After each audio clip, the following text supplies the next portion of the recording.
Fala galera, beleza? Quem fala é o professor Pedro Costa, estou aqui com o grande professor Pedro Saboia. Boa noite, galera. Nosso monitor aqui na turma ITA, né? A gente vai falar aqui um pouco sobre a prova da primeira fase do ITA 2026. Eu queria começar mais uma vez parabenizando a banca, né? Mais uma vez uma prova muito bem elaborada, a gente considerou uma prova bem balanceada, os assuntos apareceram todos, a gente não sentiu falta de nenhum, assim, pelo menos de cara. Até comentei, né? No caso não caiu uma questão de função exponencial, mas como tinha uma questão de função logarítmica, né? Sim. Então, acho que acaba balanceando isso também, certo? Vamos falar um pouco aqui sobre cada questão por questão, e depois a gente dá uma análise geral do que a gente achou do nível da prova desse ano, tá certo? Eu queria começar também destacando que os professores estavam com a gente, além de nós dois, estavam lá o professor Judson, o grande Judson, e o Pedro Igor, que também é mais um monitor nosso da turma ITA, né? Sim, então, vamos lá, Pedro? Bora. Começa aí na questão 1. Então, aqui, ó, a questão 1, a questão de complexos, foi uma questão que a gente considerou que ela veio mais fácil, né? Ele basicamente trazia definições de módulo e argumento, e aí vinha para a parte algébrica, que não era uma coisa tão extensa, né? Então era uma questão que a gente considerou uma questão mais simples, né, Pedro? Bem fácil de fazer as contas, depois você faz as análises corretas. Exato, e aí a gente chegou aqui na resposta letra D, beleza? A questão 2 é uma questão de log, né? Assim, nada muito surpreendente, assim, no estilo que normalmente aparece, onde a gente tinha basicamente que analisar essa fatoração e tentar fazer aparecer o log que ele queria que a gente calculasse, né? Então, uma questão também que não exigiu tanto, a gente considerou também uma questão que era mais fácil, tá? Vamos seguir aqui, Pedro, fala aí da questão 3 um pouco, pessoal. Então, a questão 3 é uma questão de matrizes, mas ela exigia alguns conceitozinhos, você precisava lembrar do que era uma matriz simétrica, do que era uma matriz singular. Mais uma vez que você perceber essas definições, ficava bem tranquilo. Para perceber a matriz simétrica, era trocar o J com o I, para verificar o que acontecia, percebia que era a mesma coisa.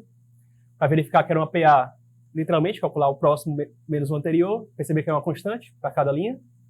E na última, para ver o determinante, tinha uma jogadinha de você sair subtraindo cada coluna com a primeira coluna, e aí perceber que dava para colocar fatores em evidência, linhas iguais, e aí matava a questão. E por isso ela era singular, né? Singular, não tem inverso, determinante igual a zero. Exatamente. E assim, essa questão é uma questão que a gente também trabalhou já em sala de aula, então por mais que seja um determinante que pode assustar, né, 100%, então, apesar disso, essa ideia de você ter as linhas em PA, então já é uma ideia que a gente já bateu em sala de aula, então não é uma ideia nada absurda, mas ainda assim a gente considera como uma questão média, né, porque tinha que lembrar dessas definições, essas questões de afirmações que o ITA gosta muito de colocar nas provas, são questões que deixam a gente mais desconfortável, fica em dúvida se é verdadeiro, se é falso, né, então, naturalmente gera essa dificuldade na resolução da questão, mas não acho que também era questão difícil, né? Eu classifiquei como uma questão média, né? Sim, tranquilo isso. Agora a questão 4, já números complexos, ela tem uma ideia parecida com a primeira, de calcular módulo, e aí essa é uma sacada que matava a questão. Então, uma vez que você aplica os módulos, consegue calcular o módulo de Z, a questão se torna uma questão de trigonométrica bem tranquila, você vai obter infinitos valores, mas no intervalo da questão, apenas 3. E aí você pode montar o determinante, ou então simplesmente calcular base vezes altura, e a questão sai bem tranquilinha, bem limpa, desde que você consiga ter essa ideia do módulo. Perfeito. É uma ideia que o Vitor gosta muito de colocar nas provas, né? Sim, essa ideia de trabalhar a geometria dentro da parte de complexos. Vamos agora para a questão 5. Essa questão eu considerei também uma questão fácil.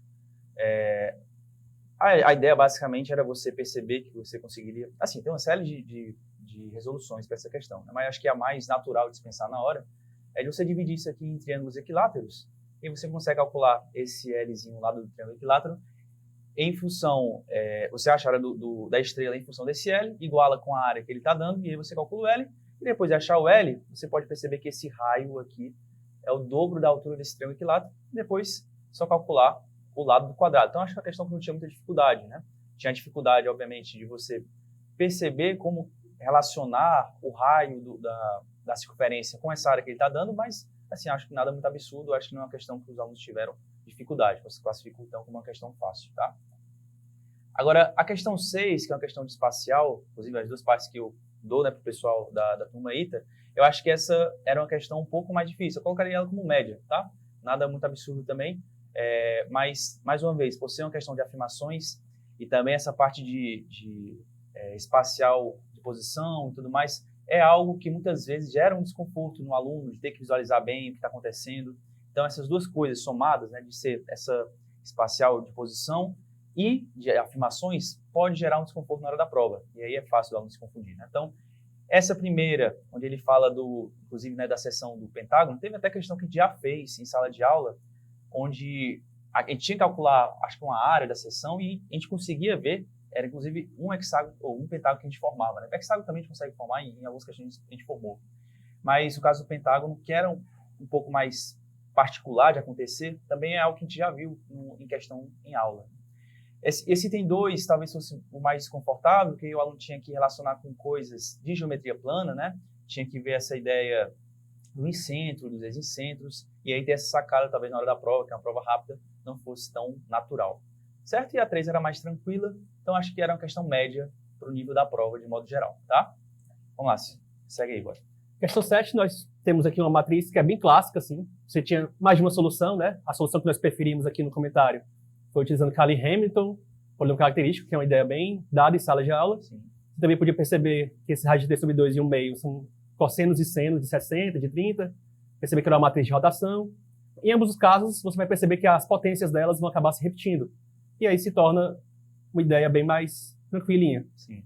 Que você vai conseguir associar o A31 ao A e depois calcular o AB, conforme a questão pediu. Exato. E apesar de ser uma ideia, que teoricamente é uma ideia um pouco mais fora da curva, é uma ideia que, por já ter aparecido algumas vezes, o aluno já vê uma matriz 2x2, aí vai calcular o determinante, e aí ele sabe da ideia do polinômio característico, então já é natural dele pensar nisso, né? Sim, Quando sim. você quer calcular essas potências grandes dessas matrizes, né? Uhum. E no desespero você podia até realmente calcular as potências. O A ao cubo, A a Sim. sexta já começa a ficar bonito e E dá para resolver a perceber questão. na ideia.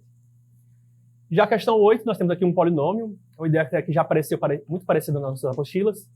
Nós temos aqui uma identidade polinomial, e aí você podia ter tanto a ideia de comparar os coeficientes, como a ideia que nós preferimos, uma ideia mais simples, de substituir alguns valores do x, aparecer aqui o sistema para nós resolvermos a questão. Uma vez que você percebe, por exemplo, que 2 é raiz, ou então você percebe que a sombra das raízes vai ser 6, a questão vai ficando mais simples. Nós optamos também por fazer a fatoração, por meio de Breuer-Ruffini, e analisar o que sobrou com delta maior ou igual que zero, que é uma ideia necessária da questão, falar que as outras raízes seriam todas reais. E aí, com delta maior ou igual que zero, nós conseguimos um D mínimo, que é justamente o que a questão pedia, P de zero. E era uma questão que a gente considerou como difícil, né, Pedro? Sim, porque essas análises, essas comparações de coeficientes, até você pensar em fatorar uma questão dessas é bem difícil. Sim, sim. Perfeito. Vamos seguir aqui, vamos falar agora da questão 9.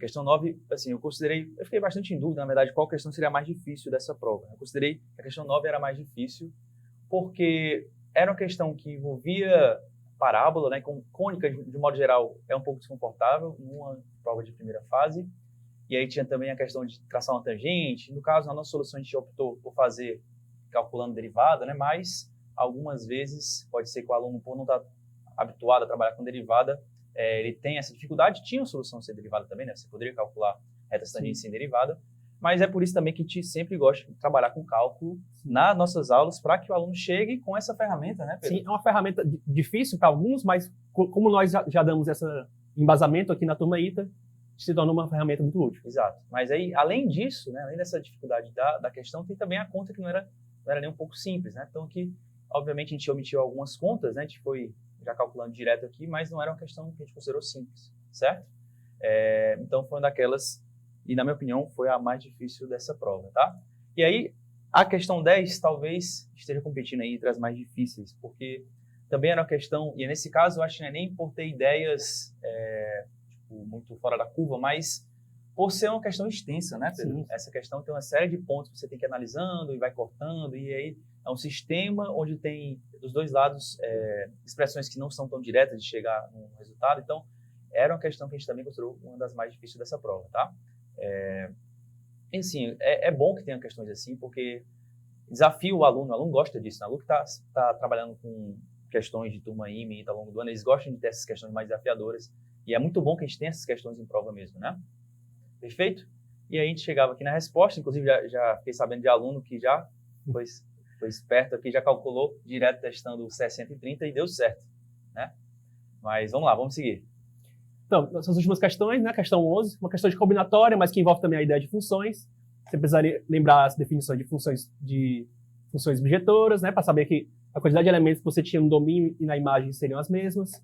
E aí acabava sobrando apenas a gente escolher os elementos, né? Já que a gente tem as desigualdades, escolhendo valores para f de 1, f de 5, f de 3, f de 7, f de 2, a função já fica bem definida. E o resto a gente acaba só permutando. Então é uma ideia, talvez já batida, né? Mas Sim. Também é uma ideia difícil de pensar. Acho que, de modo geral, balanceando as duas coisas, acho que ela fica com uma questão média, né? Sim, sim. E é interessante porque, assim, tirando essa questão, não tivemos uma questão de função mesmo, né? E aí, até pelo fato de terem vindo mais de uma questão de matrizes determinantes, também de analítica, normalmente Sim. vem uma desses assuntos, a prova precisou juntar assuntos numa mesma questão, e é algo bom também, né? É algo bom que se junte esses assuntos numa mesma questão. E aí, normalmente, questões de combinatória, quando não são tão diretas assim, pode ser um pouco mais, trazer um pouco mais de dificuldade para o aluno, Sim. né? E também tinha que lembrar o que é objeção e tudo mais. Uhum. Então, acho que, no modo geral, foi uma questão média. E para finalizar, a nossa última questão da prova era uma questão de, basicamente, envolvendo progressões, mas envolvendo também geometria analítica, né? Como ele falou, ficou repetindo alguns assuntos, mas diversificando também.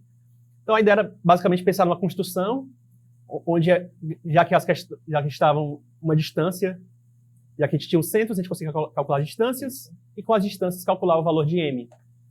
Tinha uns detalhezinhos, né? Na hora de tirar a raiz quadrada, por exemplo, nós lembrarmos que a razão é maior do que 1, e também nos algerismos, né? Porque aqui, no final, por exemplo, se você errava as contas, você acabava colocando menos aqui no lugar de mais, tinha alternativa. Sim. Então era uma questão que você tinha que tomar os cuidados também na hora de fazer as contas. Sim. E acabou sendo uma questão média também, né, Pedro? Sim. Porque, apesar de ser um pouco mais imediata essa ideia de você pensar que elas são tangentes, então a distância dos centros é a soma dos raios, esse algerismo dela não era tão direto assim, então era fácil ela se confundir. Sim, né? com certeza. Beleza? E aí fechamos essa parte de matemática, né, Pedro? Uhum. Então, assim, acho que, na minha opinião, essa prova ela veio mais difícil que a prova do ano passado, certo? Acho que as questões que eram difíceis eram mais difíceis que a do ano passado, inclusive, mas ainda assim ela veio bem balanceada. Assim, acho que teve questões, mais ou menos, acho que a gente contou aqui umas 4 fáceis, não foi, Pedro? 4 fáceis, 5 médias, 3 difíceis, mais ou menos. Sim, então ficou bem balanceado, assim, como se fosse quase um terço, né, de cada uma dessas partes.